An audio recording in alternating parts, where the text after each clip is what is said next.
What's up, Night Owl? Still here back with another Candlekeep video, and today we're having a look at the Scrivener's Tale.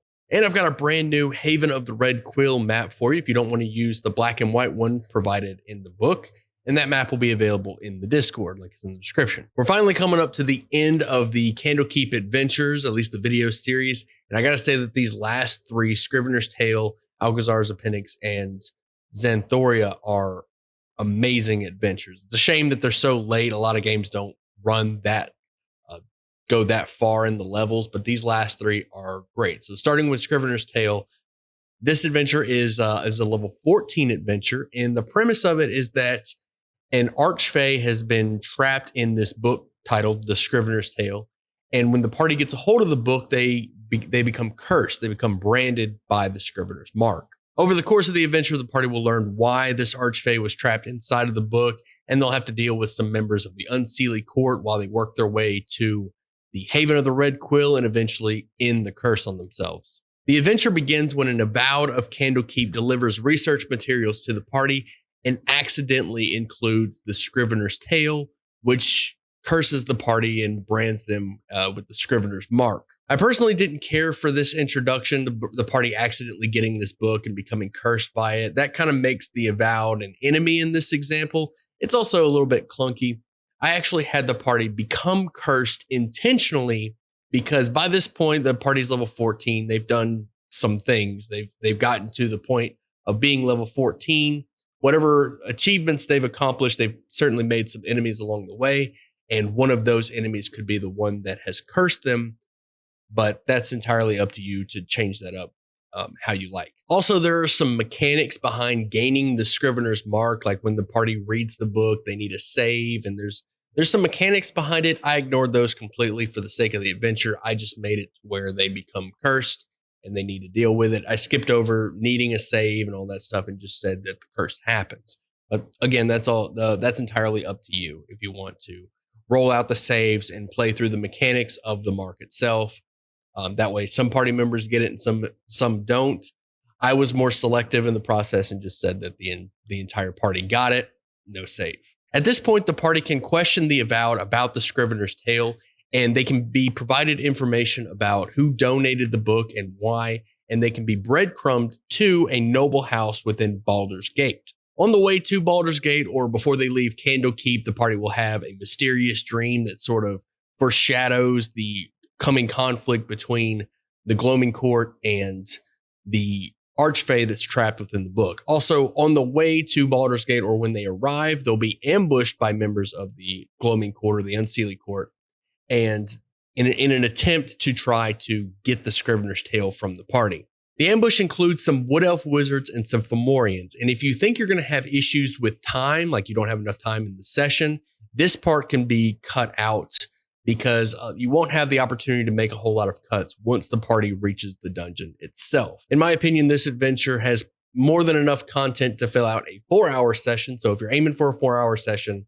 this part can be cut safely. There isn't much about Baldur's Gate itself within this chapter of Candlekeep. I would recommend looking into the Baldur's Gate section of Descent into Avernus, at the very least to get the map from there, and maybe read up on some information about Baldur's Gate, because all you're going to get from this chapter is the noble house. And if you want the party to be able to explore the city a little bit and to kind of move around, they can do so. The more information you have on the city, the better. But otherwise, the Candlekeep adventure just provides a small paragraph which will lead the party straight to the noble house. The primary purpose of this noble house is for the party to gain information about the author of the Scrivener's Tale, as well as the location of the Haven of the Red Quill, which is in a library in another ruined city. Now, I personally put this library somewhere in Baldur's Gate, just like on the outer, just outside the city or within the lower city,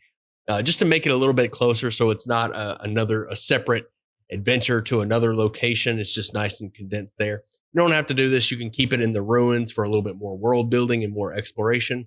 But again, this is dependent on the time and how long you want your session to go, and really depend on the party as well. But the purpose of this noble house is to get your party to the dungeon, and as well as provide them information and for them to meet the current owner or the current leader of the noble house. Now for the fun part, the Haven of the Red Quill.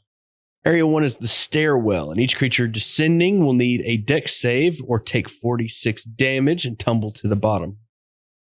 Area 2 is the collapsing room. The doorway to the next room is fully blocked by a pile of rubble, and the party will need to spend a few hours of work in order to progress to the other side.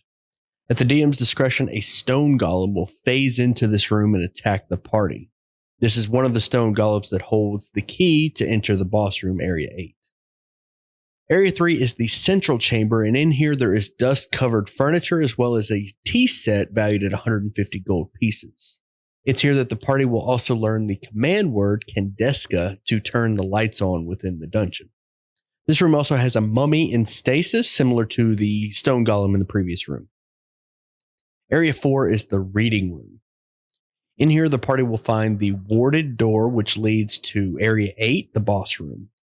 Here, the party will encounter Zirian the Ghost, who will give them hints about the Princess of Shadowglass, as well as how to open the door, which requires destroying the 3 stone golems that are in stasis in the other rooms. If the party searches this room, they may find a spell scroll of Conjure Fey. Area 5 is the Dragon Fresco. This fresco depicts several wizards fighting a dragon, and one of the wands within the fresco is actually real and can be removed from the wall, triggering a chain lightning trap.